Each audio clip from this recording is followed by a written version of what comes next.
Assalamualaikum warahmatullahi wabarakatuh.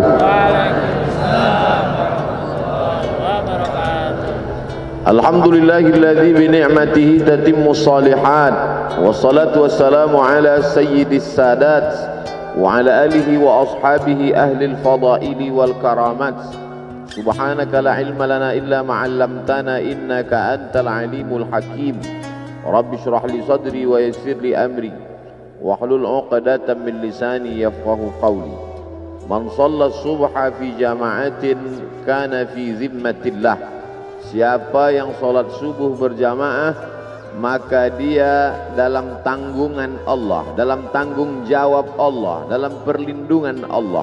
Maka kita semua yang sholat subuh berjamaah ini dalam fi zimmatillah, dalam tanggung jawab Allah, dalam kuasa Allah, dalam perlindungan Allah dari segala macam mara bahaya, musibah, penyakit, dan dijaga dalam istiqamah iman dan Islam. Man shalla subha fi jama'atin, siapa yang sholat subuh berjamaah, thumma qa'ada yadhkurullah, duduk berzikir mengingat Allah, thumma hatta tatlu'a syamsu, sampai terbit matahari, thumma yusalli raka'ataini, sholat sunat 2 rakaat, kanat lahu ka'ajri hajjatin wa umrah, maka dia dapat pahala seperti haji dan umrah, tammah. Diriwayatkan oleh Imam Abu Isa ibni Saurah At-Tirmidzi dalam kitab yang masyhur disebut Sunan At-Tirmidzi, tapi disebut juga nama lain kitabnya sama, Jami' At-Tirmidzi. Disebut dia Jami' karena di dalamnya ada aqidah, ada syariah, ada akhlak. Disebut dia dengan Sunan karena di dalamnya ada sunnah. Kalau 1 sunnah, kalau 2 sunnatani, kalau 3 sunan. Sunan Abi Daud, Sunan Tirmidzi, Sunan Nasai, Sunan Ibni Majah, Sunan Ad-Darimi. Bedanya dengan Sunan Gunung Jati, kenapa disebut sunan? Karena kalau kita hormat, tangan kita disusun. Susun itu susunan, maka disebut sunan. Tidak ada hubungan. Yang satu sunnah, yang satu cara menghormati, sunan.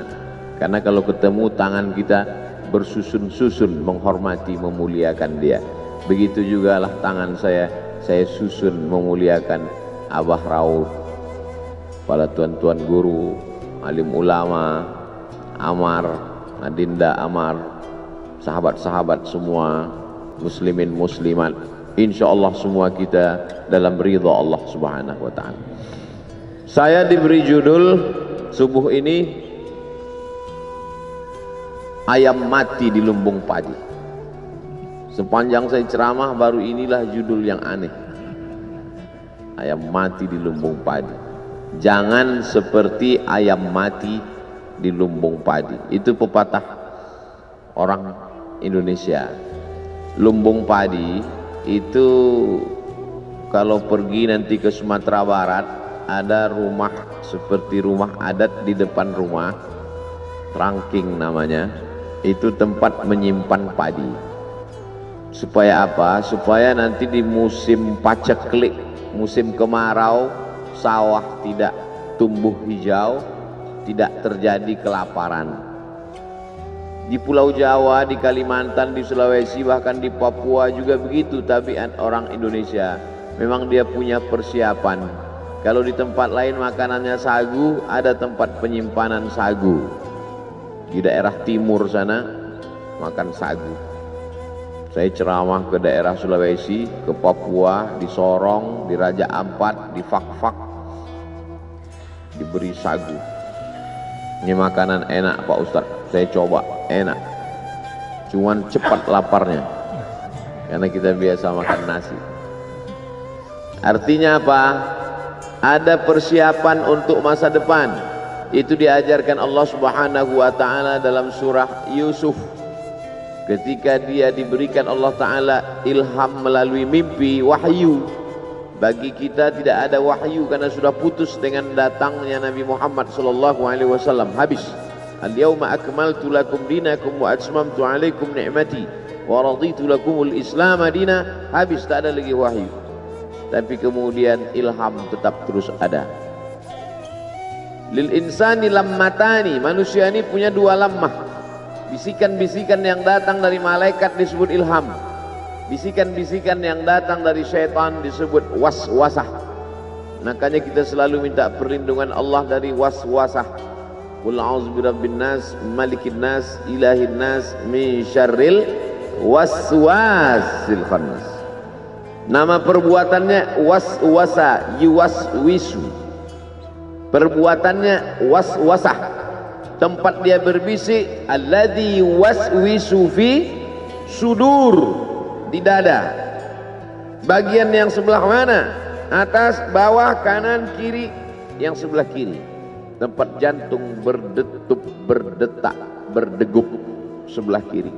Makanya jantung itu kita isi dengan zikir. Afdhalu zikri fa'lam annahu la ilaha illallah.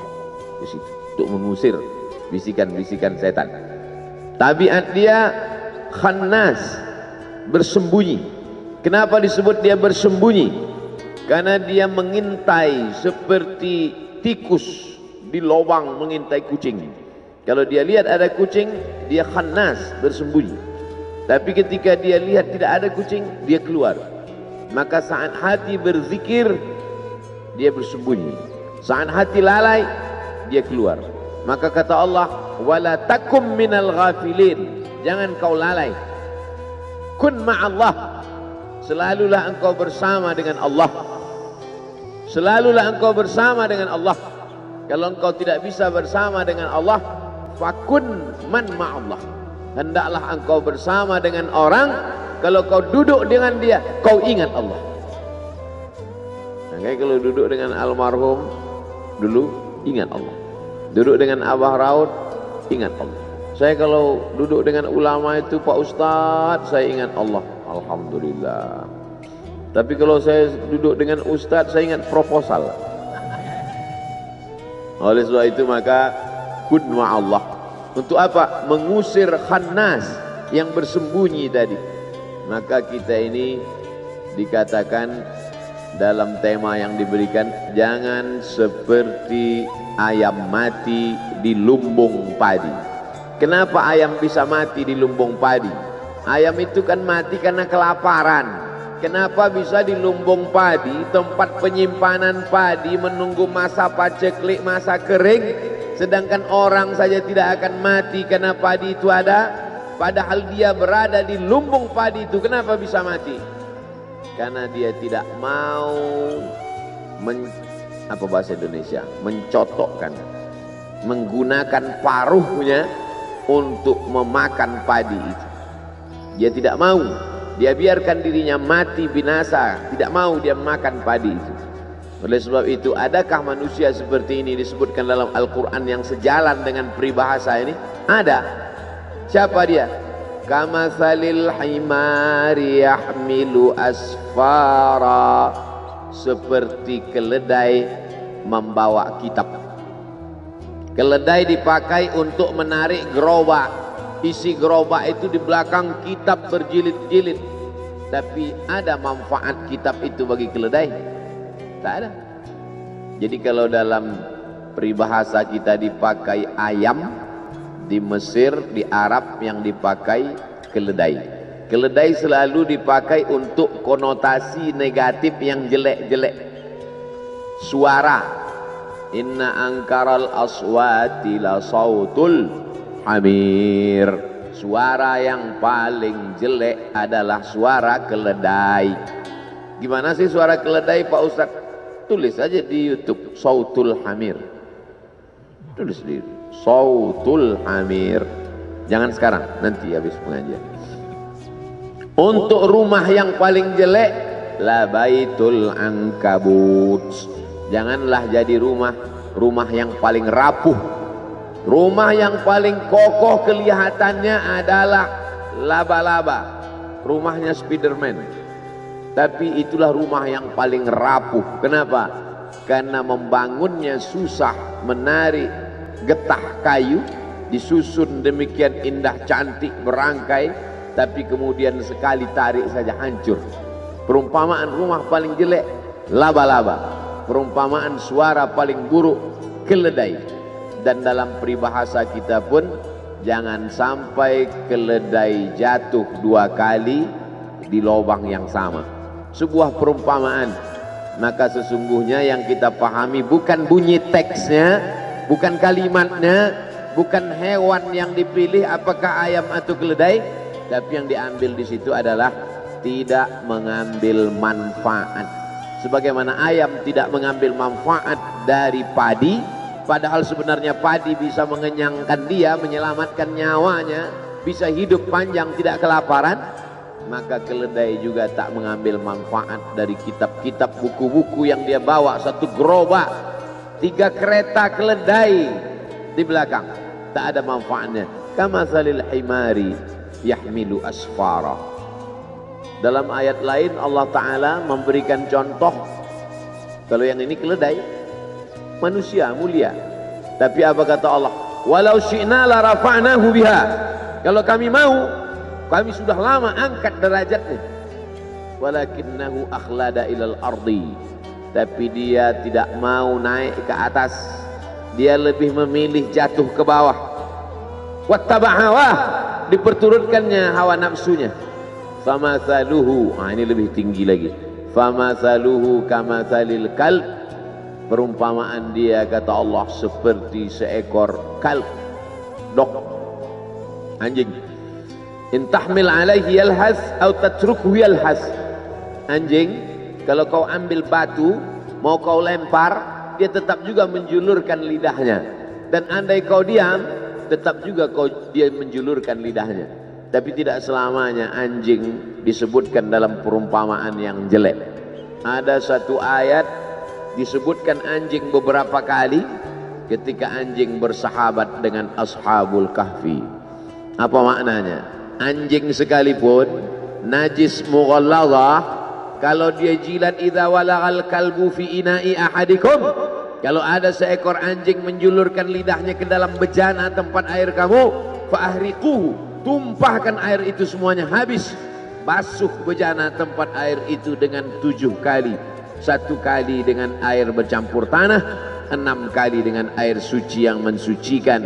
Tahir mutahhir, suci lagi mensucikan. Apa maknanya?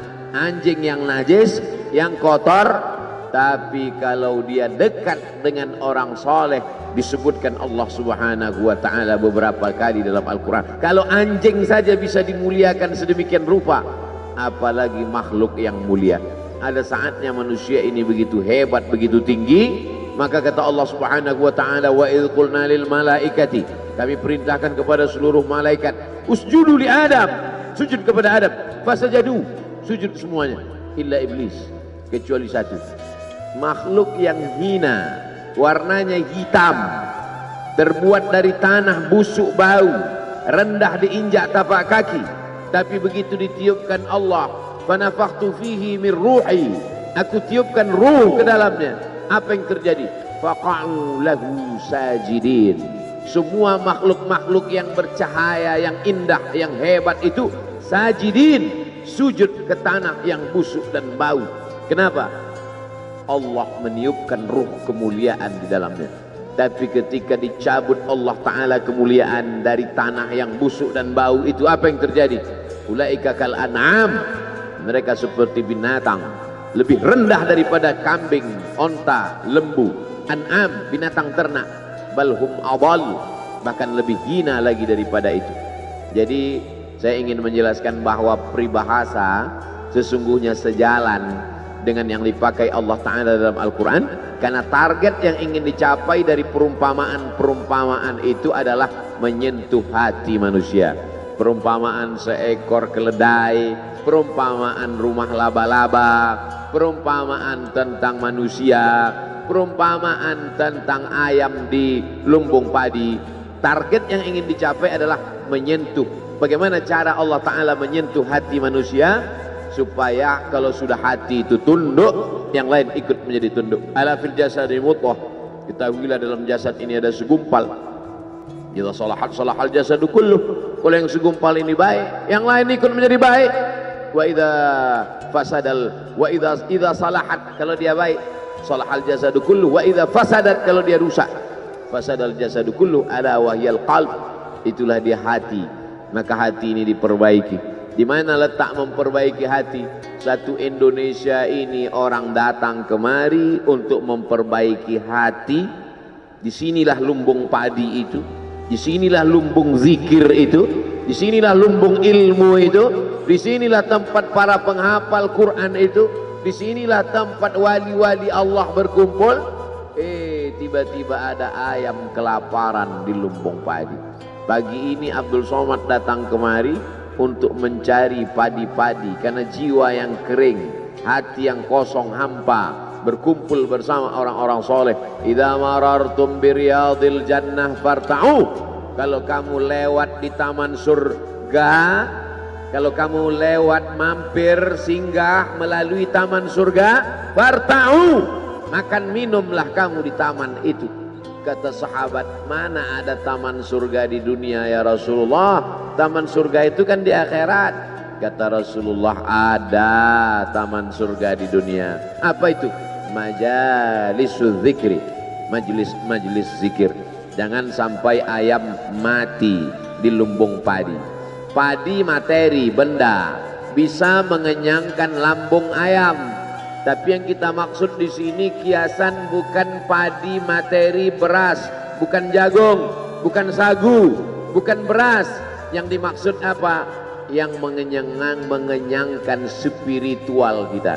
Kalau anak tidak dikasih makan sarapan pagi, dia nanti akan makan makanan yang belum pasti, steril, pewarnanya pewarna tekstil.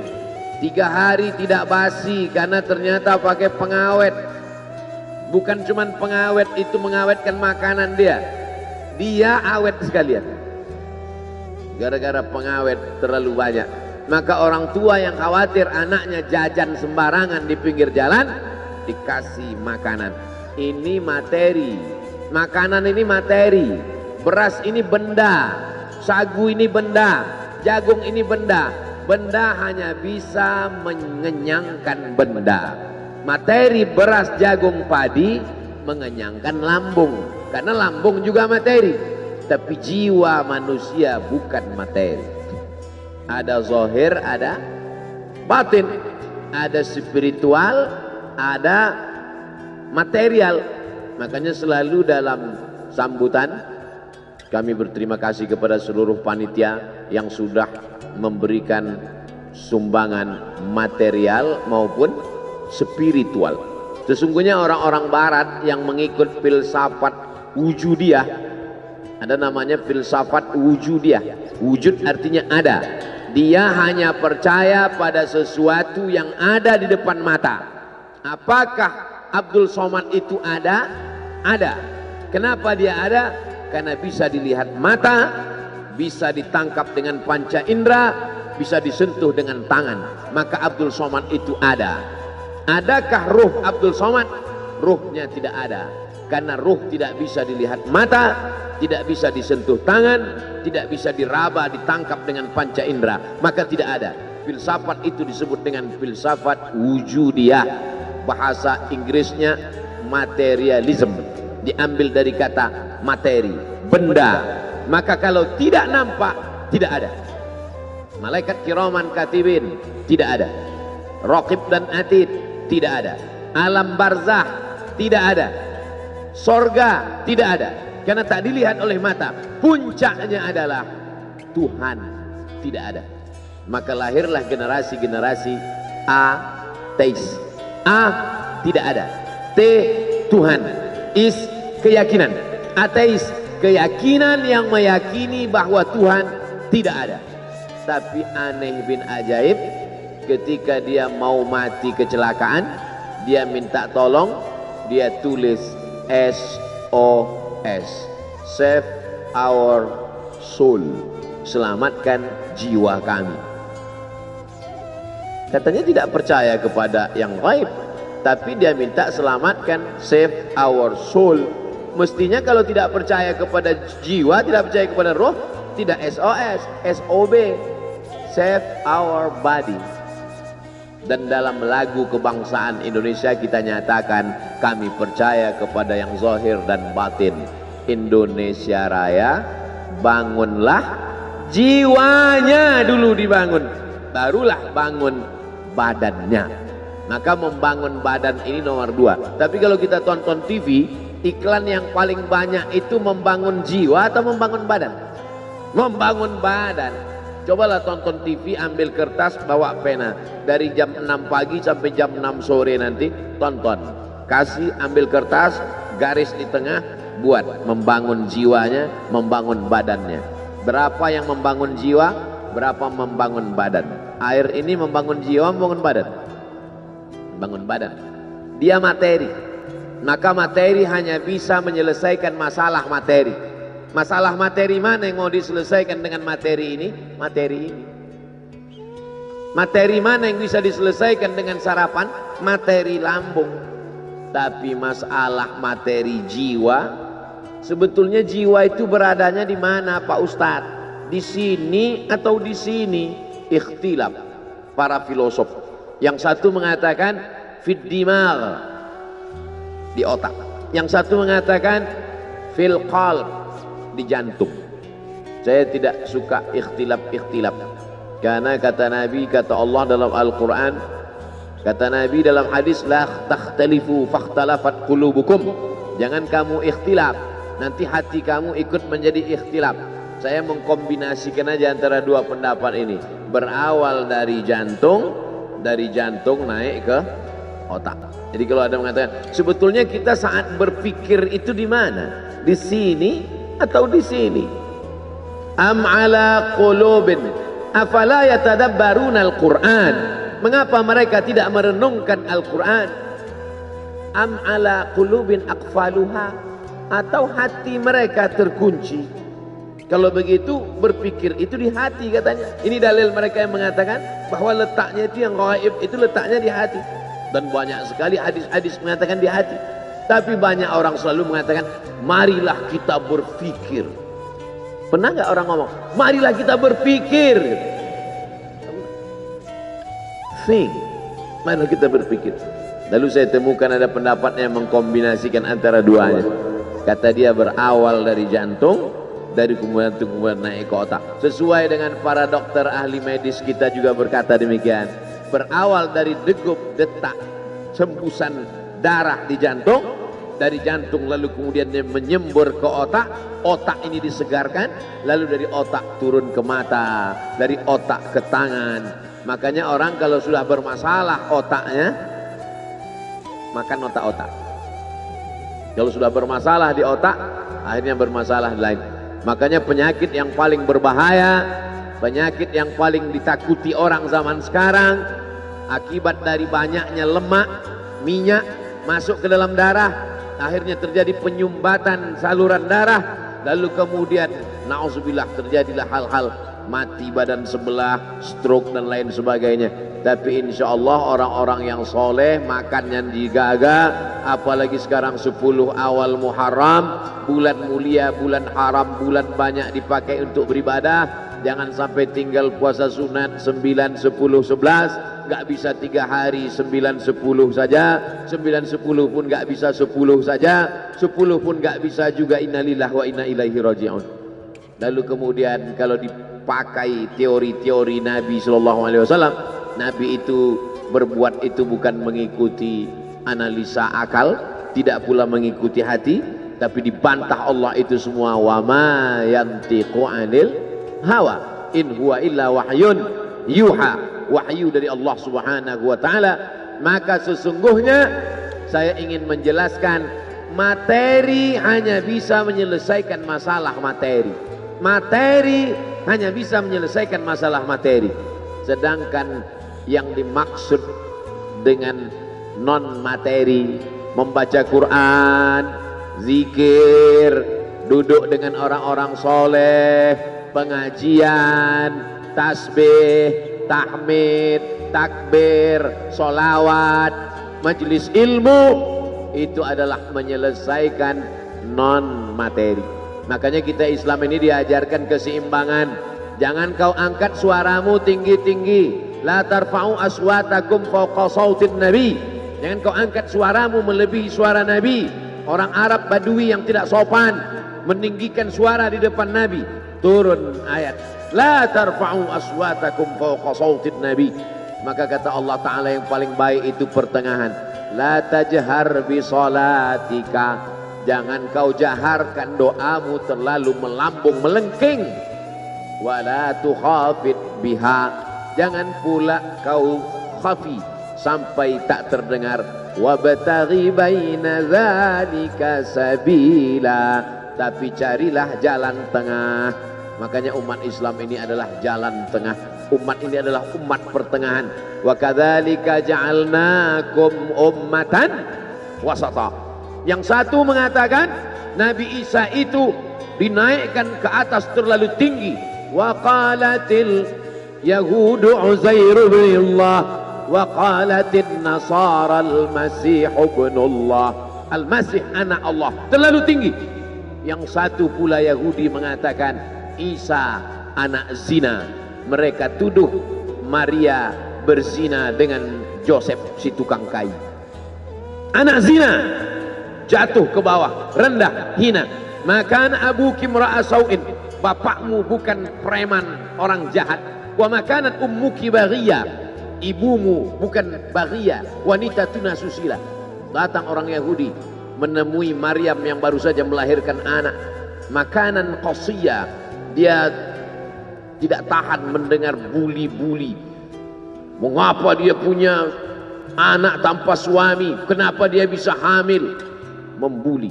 Habis dia dibuli, akhirnya dia pergi mengasingkan diri. Makanan qasiyah di tempat yang jauh dari Palestina. Nah, jadi di antara yang suka membuli ini Yahudi. Jadi kalau ada suka membuli ini otak-otak Yahudi. Maka larilah Maryam. Jadi kalau mau belajar dari bagaimana Maryam dibuli orang, bagaimana cara dia, pergi lari. Kita sekarang kalau dibuli orang nggak perlu lari, cukup matikan handphone. Lalu kemudian dasar pembuli, orang sudah lari, ternyata mereka datang ke sana. Mereka datangi langsung. Apa kata mereka? Makanan abuki imra'a sau'in. Bapakmu bukan orang jahat. Wa makanat ummuki baghiyah. Ibumu bukan wanita tuna susila. Titik. Kalau ayat itu dilanjutkan tidak layak menjadi kitab suci. Bapakmu bukan preman tengik, ibumu bukan wanita tuna susila. Kalau dilanjutkan, mengapa kau punya anak hasil zina? Apa yang dilakukan Maryam? Tarkul jawabi alal jahili jawabun. Tidak menjawab orang yang jahil, itulah jawabannya.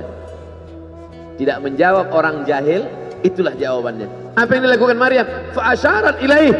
Maryam cukup menunjuk anaknya. Isa yang terbaring sesosok bayi. Fa asyarat ilaih. Maryam menunjuk anak. Kata Maryam, bayangkan tiba-tiba kalau datang orang sedang membuli. Kenapa kamu bisa hamil nggak punya suami? Bapakmu bukan orang jahat, ibumu juga bukan wanita tuna susila. Kenapa kamu bisa punya anak haram? Oh, makin marah dia. Apa kata mereka? Kaifa nukallimu man kana fil mahdi sabiyya? Kaifa nukallimu man kana fil mahdi sabiyya? Kamu suruh kami bicara dengan anak kecil ini. Bagaimana kami bisa bicara dengan anak ini? Disitulah Allah Ta'ala menunjukkan mukjizatnya, seimbang antara zahir dan batin. Yang dilakukan oleh Maryam itu adalah zahir, menunjuk anak. Tapi yang dilakukan Allah adalah batin. Islam mengajarkan seimbang antara zahir dan batin. Jangan orang hanya batin saja. Innallaha la yanzuru ila ajsamikum. Allah tidak melihat bentuk fisik tubuh kamu. Wala ila suwarikum. Allah tak melihat rupa wajah kamu. Walakin yanzuru ila qulubikum. Yang dilihat Allah itu batin kamu. Gara-gara ini santri-santri tak mandi pagi. Kamu kenapa matanya? Allah hanya melihat hati kita, Pak Ustaz.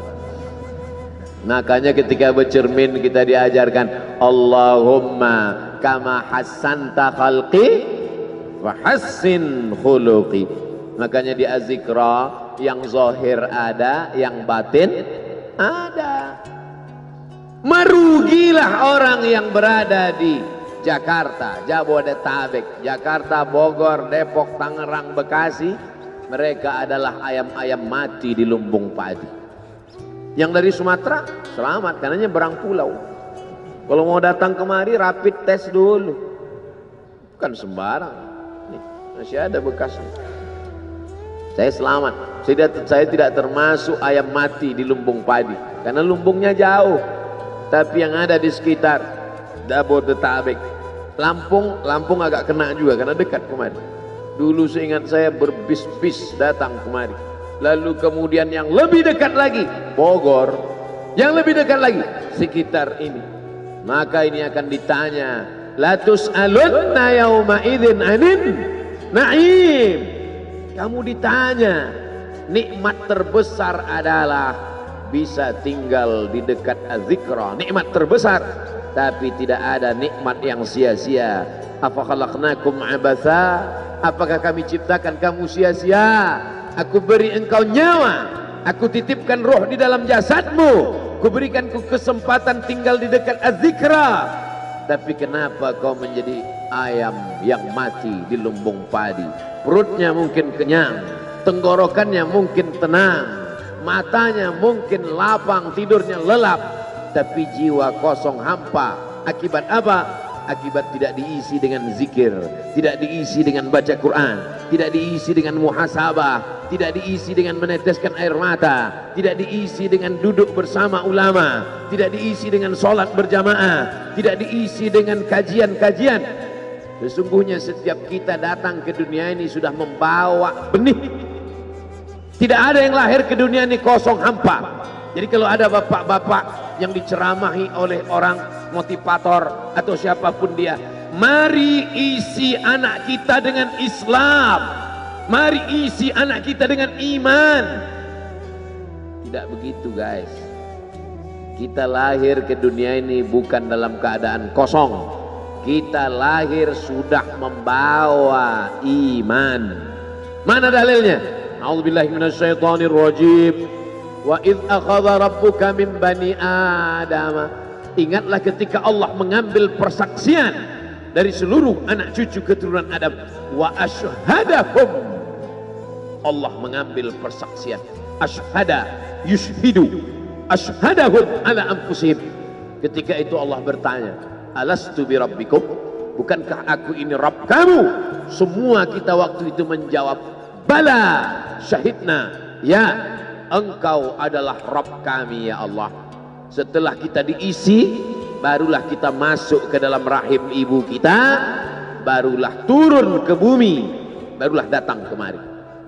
Lalu kemudian setelah di sini lupa, antaqulu yaumal qiyamati inna kunna an hadza ghafilin. Kami lupa, kami tidak ingat. Orang yang tidak ingat ini diingatkan. Fadzakir, ingatkanlah. Inna fa'ati az-zikra. Fadzakir, berilah peringatan. Inna fa'ati az-zikra. Inna fa'ati az-zikra. Az-zikra bermanfaat untuk siapa? Liman yakhsha, bagi orang yang takut bahwa dia nanti akan bangkit dari tanah, bahwa dia akan hidup sekali lagi, bahwa roh dan jasadnya akan dipertemukan lagi. Apa mungkin kita ini akan hidup lagi Pak Ustadz?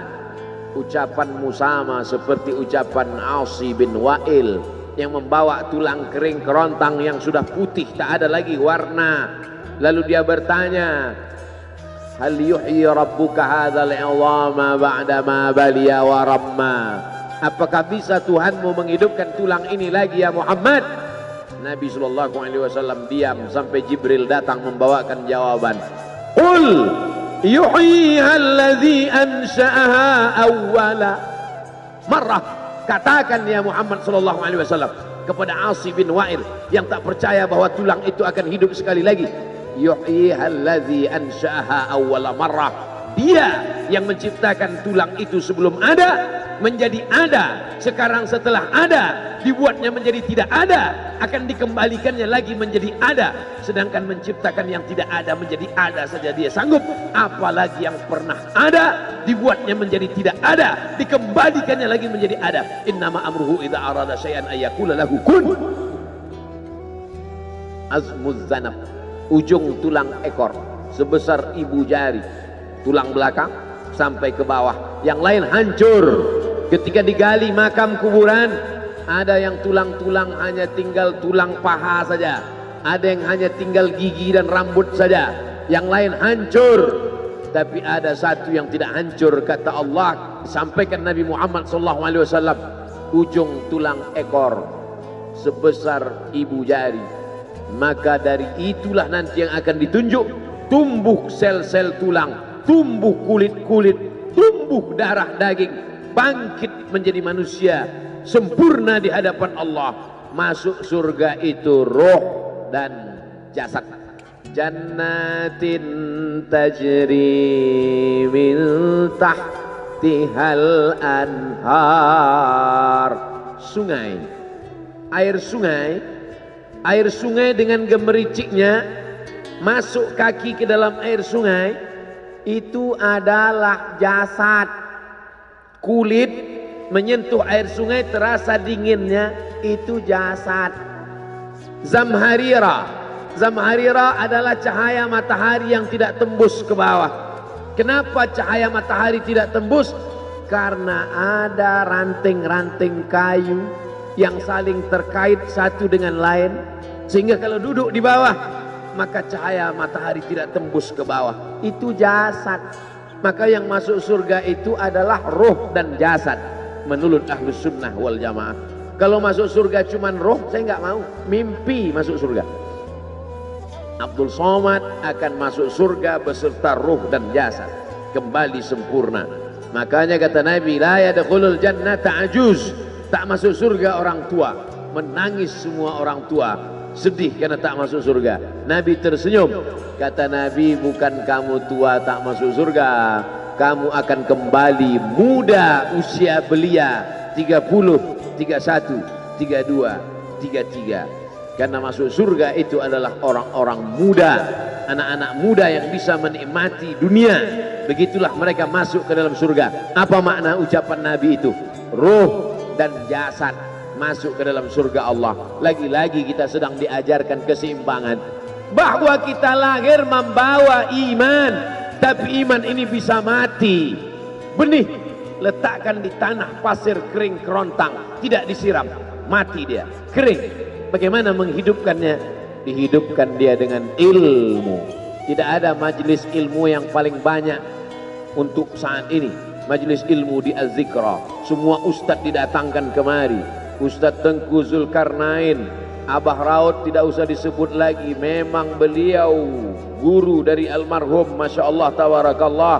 Lalu kemudian para masyaikh, Ustadz Adi Hidayat, Buya Yahya, tak dapat disebutkan satu persatu, Kiai Haji Abdullah Gimnastiar, para alim ulama, alumni Al-Azhar Mesir, alumni dari Yaman, Tarim Hadramaut, Darul Mustafa, Rubat Tarif, berdatangan kemari semua. Majelis ilmu, majelis ilmu. Lagi-lagi ayam mati di lumbung padi. Apa sebenarnya yang terselit dari peribahasa itu? Iman mati karena tidak disirami dengan ilmu. Ilmu, ilmu, ilmu. Datang seorang jamaah menemui saya, Ustadz Somad, saya kena penyakit insomnia, gak bisa tidur malam. Jam 2 malam mata saya masih berkedip-kedip. Bismika Allahumma ahya wa amut, gak mempan. Sebabnya apa Pak? Sebabnya saya beli tanah.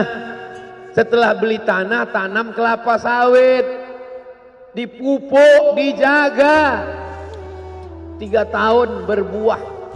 Pas mau dipanen, sudah dipanen orang duluan. Ternyata tanahnya bermasalah, dibawa ke pengadilan, dia yang menang. Akhirnya sampai jam 2 malam gak bisa tidur. Apa yang terlintas dalam pikiran? Kenapa beli tanah, kenapa tanam sawit, kenapa beli tanah, kenapa tanam sawit, kenapa diambil orang, kenapa dulu gak ternak ikan aja, kenapa gak ternak puyuh. Berbulan-bulan gak bisa tidur. Akhirnya pergi ke psikiater. Pak psikiater, ya saya sudah 2 bulan nggak tidur Pak psikiater. Akhirnya Pak psikiater buat resep. Ini obatnya, yang ini dimakan sebelum makan, yang ini dimakan setelah makan, yang ini 3 kali, yang ini 2 kali. Akhirnya memikirkan resep itu, makin nggak bisa tidur. Dimakan, tertidur. Dosisnya habis, terbangun. Kenapa beli tanah, kenapa tanah? Setelah dimakan, muncul masalah baru. Terlalu banyak makan obat, terjadi kekacauan tubuh. Akhirnya kena buah pinggang, muncul masalah baru. Sampai akhirnya saya ketemu MP3 Ustadz. Saya dengarkan sebelum tidur malam. Begitu saya dengar, saya tertidur. Makanya saya tidak marah kalau ada jamaah tertidur. Itu menunjukkan jiwanya tenang. Karena dia tidak kena penyakit insomnia. Orang Amerika, orang Eropa, mobilnya mewah, apartemennya cantik, rumahnya megah, duitnya banyak, dolarnya bejibun, gak bisa tidur karena masalah hidup dunia. Kita naik angkot kelewatan gang. Itu menunjukkan apa? Di mana letak ketenangan itu? Huwallazi anzala sakinata fi qulubil mu'minin. Dia yang menurunkan ketenangan ke dalam hati orang yang beriman.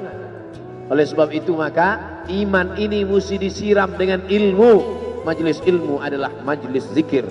Majelis ilmu adalah majelis turunnya rahmat dan barakah. Majtama'a qaumun fi baitin min buyutillah. Sekelompok orang berkumpul di rumah Allah, yatsluna kitab Allah, membaca ayat-ayat Allah, wa yatadarasunahu fima bainahum, mengkaji isinya.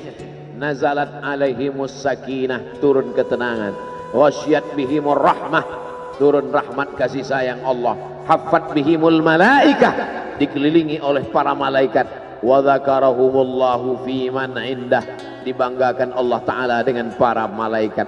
Tadi malam ketemu dengan murid dari Syekh Muhammad Yasin bin Isa Al-Fadani di Zawiyah Raudhah. Ketemu, cium tangan, barokah, zikir, sholawat, tenang jiwa. Lalu kemudian subuh ini ketemu dengan Abah Raud, ketemu dengan para penghafal Quran, ketemu dengan santri-santri, tenang jiwa. Tidak ada yang menenangkan jiwa ini selain daripada majlis zikir, majlis ilmu. Betapa meruginya ayam-ayam mati di lumbung padi. Benih tidak disiram, mati. Benih yang disiram dengan majlis ilmu tumbuh, tapi tidak berbuah. Maka mesti disiram pakai pupuk buah. Datang konsultasi, ini kenapa tidak berbuah? Kenapa ini tidak berbuah? Karena ternyata dia mesti diamalkan. Sudah dapat ijazahnya, sudah talaqi, sudah halaqah, kenapa enggak berbuah? Belum diamalkan. Paksa-paksakan diri sebelum tidur malam, wudhu dulu, sholat witir. Paksa-paksakan diri bangun malam, tahajud. Paksa-paksakan diri siang, sholat qabliyah, sholat ba'diyah. Paksa-paksakan diri pagi, sholat duha. Paksa-paksakan diri, sholat subuh berjamaah. Barulah dia berbuah. Kalau dia tidak berbuah, dia hanya sekedar pokok kayu yang hanya membuat sampah saja. Tapi paling tidak tempat orang bernaung di bawah ketika panas. Tapi manfaatnya tidak sesuai karena yang ditunggu itu buahnya. Masa pohon kayu rindang besar tidak berbuah, sementara semangka yang kecil buahnya besar. Oleh sebab itu maka mesti berbuah. Benih disiram, berbatang, berputih, berbuah. Buahnya ranum, cantik dan indah. Begitu dibelah tak bisa dimakan. Kenapa? Ulat semua isinya. Oleh sebab itu mesti dijaga. Benihnya disiram. Apa yang bisa menjaga ini? Diprotek dia. Kenapa apel tidak dimakan ulat? Bukan karena ulat tidak sanggup beli apel, tapi karena disemprot pestisida. Ulat tahu ini ada pestisidanya, maka dia tidak makan. Kita nggak tahu, dimakan. Ikan asin tidak dikerubungi lalat, tidak ada satupun lalat yang hinggap di ikan asin. Kenapa? Karena lalat tahu ikan asinnya pakai formalin. Manusia nggak tahu. Pintar mana manusia dari lalat? Jangan jawab. Akhirnya orang makan, menumpuklah pestisida dan formalin dalam darah. Apa namanya? CANCER, cancer. Karena dia tidak larut dalam tubuh. Yang lain-lain larut. Makanan-makanan larut menjadi energi, menjadi sampah, dibuang menjadi kotoran. Sama seperti daun, kalau jatuh ke tanah larut menjadi pupuk. Tapi plastik tidak larut, maka plastik sampah bertebaran. Oleh sebab itu maka ini mesti dijaga. Apa yang bisa menjaga buah apel supaya tidak berulat? Jagalah dia dengan ikhlas. Kamu kenapa nggak ke masjid? Saya kalau ke masjid riak, maka saya nggak ke masjid biar ikhlas. Tarkul amal li ajlin nas riak. Kata Imam Fudail bin Iyad, tarkul amal li ajlin nas riak. Tidak jadi beramal karena takut dipuji orang, riak. Wal amal li ajlihim syirik. Beramal karena ingin dipuji orang, syirik. Kenapa kamu nggak pakai sorban? Takut dipuji orang, riak. Pakai saja sorban anak, jangan takut dipuji orang. Pakai sorban, yakinkan dirimu. Baik. Ustaz, kenapa nggak pakai sorban? Ada masanya nanti pakai sorban. Tarkul amal li ajlin nas riak. Tapi beramal, tapi saya nggak tahan Pak Ustaz, dipuji orang. Luruskan, karena pujian pasti akan selalu datang. La'atiyannahum min baini aydihim wa min khalfihim wa an aymanihim wa an syama'ilihim. Datang dari depan, dari belakang, dari kanan, dari kiri, dari dalam. Alladzi yuwaswisu fi sudur, dari dalam, dari depan, dari belakang, dari kanan, dari kiri, dari dalam, dari dua aspek, minal jinnati wan nas, dari yang zahir, dari yang batin, berdatangan dia. La ughwiyannahum, aku akan goda anak cucu Adam. Sampai kapan? Madamat arwahuhum fi ajsadihim. Selama roh masih bersemayam dalam jasad, selama masih hidup, dia terus menggoda. Kapan kita berhenti dari godaan ini?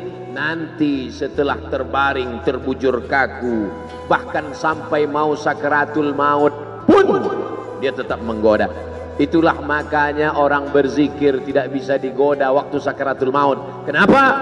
Karena la ilaha illallah akan terngiang di telinganya. Subhanallah walhamdulillah wa la ilaha illallah wallahu akbar.